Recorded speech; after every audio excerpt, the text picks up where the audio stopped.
더불어민주당 국회의원 신현영입니다.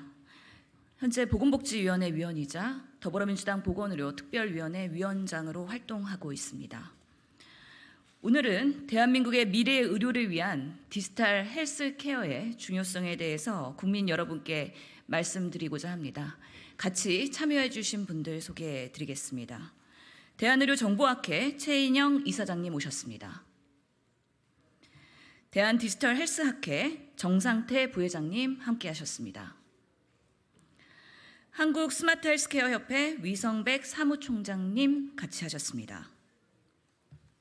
한국원격의료학회 강성지 정책이사님 함께하셨습니다.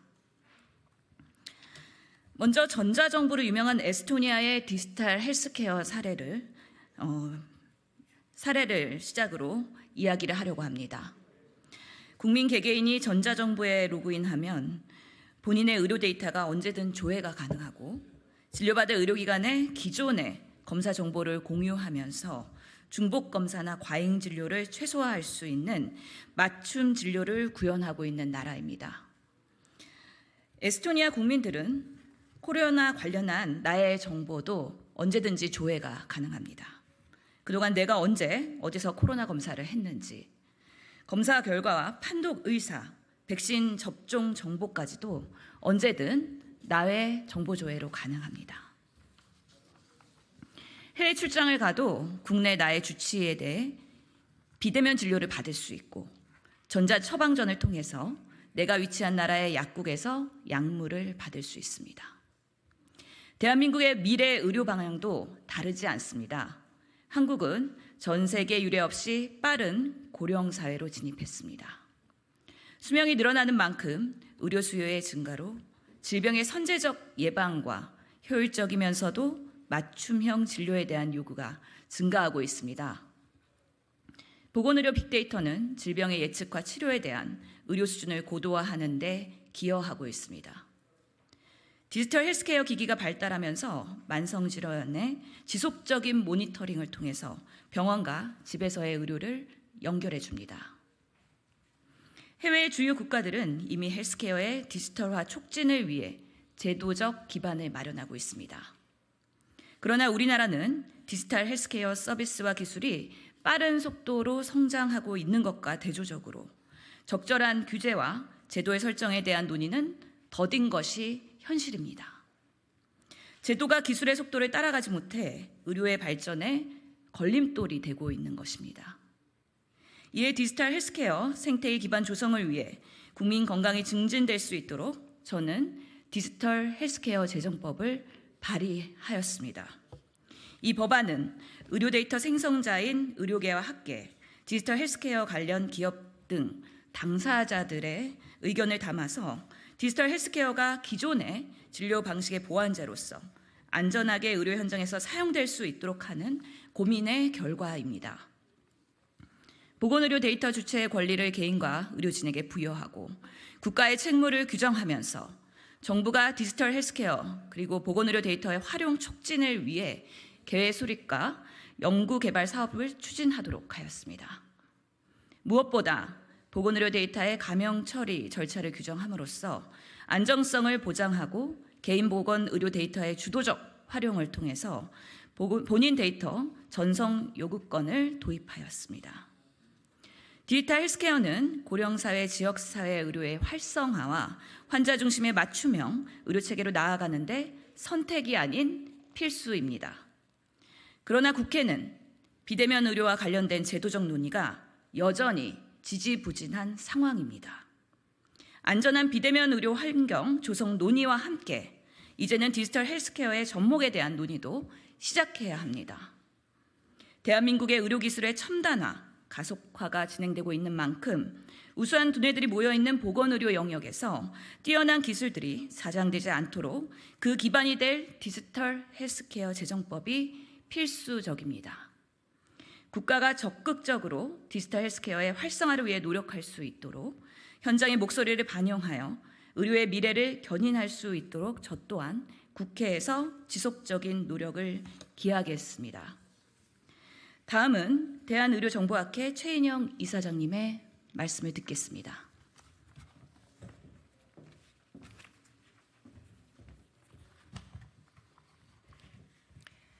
네, 안녕하십니까. 대한의료정보학회 이사장 최인영입니다. 국민의 건강 증진을 목표로 디지털 헬스케어 제정법을 발표하는 뜻깊은 자리에 함께할 수 있도록 해주신 신현영 의원님과 국회 관계자 여러분 그리고 참석하신 기자님들께 깊은 감사의 인사를 드립니다. IT 기술의 발달로 국민 개개인에게 보건의료 데이터를 활용한 맞춤형 의료 서비스를 제공할 수 있는 현실이 눈앞에 다가오고 있습니다. 맞춤형 의료 서비스의 핵심은 국민 개개인의 보건의료 데이터를 연계하여 빅데이터로 분석하고 이를 디지털 헬스케어 기술을 활용하여 적시에 실시간으로 제공하는 데 있습니다. 다만 지금까지는 보건의료 분야에 특화된 법률이 마련되지 않아 실무에서는 고품질, 다량의 보건의료 데이터를 보유하고 있음에도 이를 효과적으로 전송, 연계 및 분석하여 환자에게 전달하는 데 여러 법적 애로사항이 있었습니다. 오늘 의원님께서 발의하시는 디지털 헬스케어 제정법은 바로 이와 같은 실무에서의 어려움을 해소하고 우리 사회에서 국민 건강의 증진을 위한 맞춤형 의료 서비스의 실현을 가능하게 하는 법 제도적 기틀을 마련하는 데 큰 뜻을 두고 있다 할 것입니다. 이미 초고령화 사회에 진입한 우리 사회에서 만성질환을 앓고 있는 노인 환자에게 맞춤형 의료 서비스가 제공된다면 환자는 의료기관에서도 일상생활에서도 지속적으로 자신의 건강 상태를 모니터링하며 최적의 치료, 건강관리, 나아가 돌봄 서비스까지 시적절하게 제공받을 수 있을 것입니다. 이처럼 디지털 헬스케어 제정법은 우리 국민 모두에게 건강한 삶을 실현하고 사회적으로 부담이 가중되고 있는 의료 비용을 낮추는 두 마리 토끼를 모두 잡을 수 있는 마중물로서 역할을 하리라 생각합니다. 국민 한 사람 한 사람이 최적의 건강 상태를 누릴 수 있는 법적 기틀을 마련하는 중요한 첫걸음에 동참할 수 있게 되어 학회 이사장으로 무엇보다 보건의료 분야에 몸담고 있는 사람으로서 매우 영광입니다.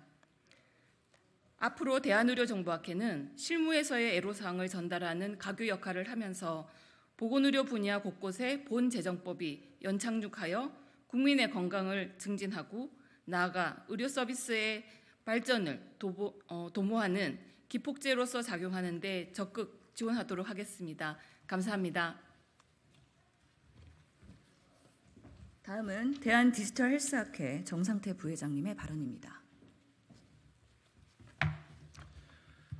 네, 정상태 변호사입니다. 디지털 헬스케어는 전 세계적인 현상이고 향후 보건의료 미래의 중추를 이룰 것으로 예상되고 있습니다. 미국, 일본, 유럽, 중국 등 세계 각국 주요 국가들도 국가 차원에서 디지털 헬스케어 육성 전략을 적극적으로 마련하고 있습니다. 현재 우리나라는 전자의무 기록 시스템의 보급률이 매우 높고 전 국민 건강보험을 기반으로 하는 보건의료 체계도 잘 마련되어 있습니다.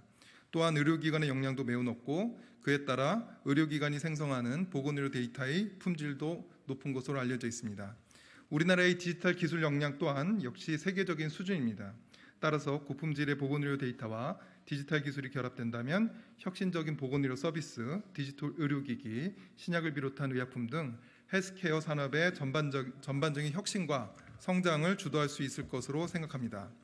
급속하게 인구 고령화가 예상되는 우리나라에서 고도화된 디지털 헬스케어 시스템을 구축함으로써 정확하고 빠르면서 저렴한 보건의료 서비스를 준비할 필요성은 매우 높습니다.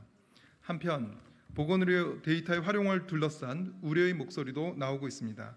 개인정보 침해의 우려, 또 개인정보의 보호, 의료법, 생명윤리법 등 관련 법과의 불일치, 보건의료 데이터 활용에서 파생되는 수익 또는 부담을 환자, 의료기관, 기업 사이에서 어떻게 배분할 것인지 등이 대표적인 문제입니다. 이에 관한 사회적 합의는 아직 완전히 이루어졌다고 보기 어려운 점이 있습니다. 이러한 문제점들이 바로 디지털 헬스케어에 관한 특별법이 필요한 이유이기도 합니다. 이번에 발의된 법령이 보건의료 데이터의 활용과 보호에 관한 사회적 합의를 담아낸과 동시에 디지털 헬스케어 산업진흥의 기초가 되기를 기대해 봅니다. 감사합니다. 예, 마지막으로 한국원격의료학회 강성재 정책이사님의 발언을 듣겠습니다.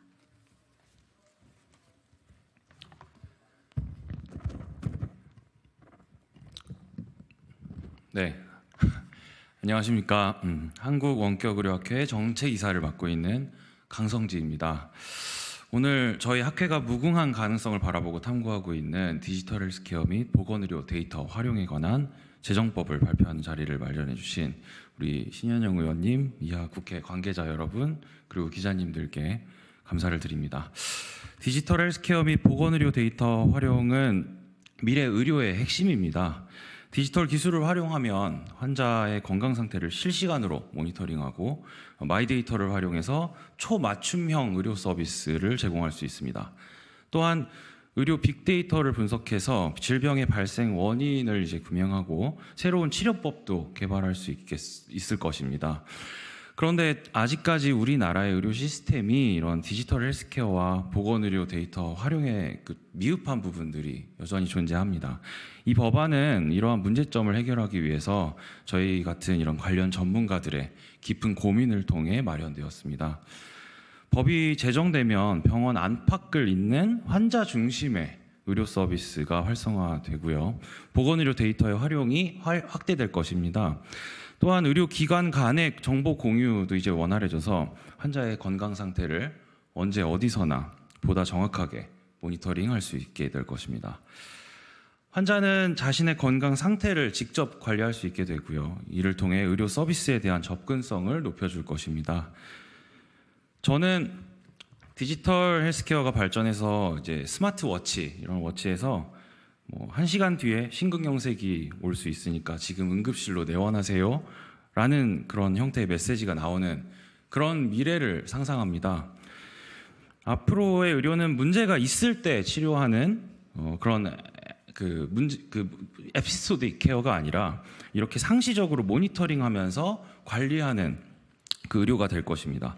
우리는 이제 환자를 중심으로 병원 안팎에서 기하급수적으로 증가하는 그런 데이터들을 분석하고 효과적으로 활용함으로써 미래를 현실로 만들고 의학의 발전을 주도할 수 있습니다. 환자와 국민은 한 사람이며 앞으로 대면과 비대면, 병원 내와 병원 외의 경계는 무의미해질 것입니다. 한국원격의료학회는 이번 법안이 이 미래를 담을 우리의 법안이 국회에서 통과되어 우리나라의 의료 시스템이 디지털 헬스케어 및 보건의료 데이터 활용을 주도하며 의료의 미래를 선도할 수 있도록 적극 지원하겠습니다. 감사합니다. 보건복지위원회는 9월 20일 디지털 헬스케어 제정법을 가지고 공청회를 예정하고 있습니다. 여야 모두 발의되는 법안인 만큼 현장의 목소리를 잘 담아서 우리 국민들의 미래 의료를 잘 대비할 수 있는 제도적 마련을 우리 국회에서도 같이 노력을 하는데 최선을 다하겠습니다. 이상으로 기자회견 마치겠습니다. 감사합니다.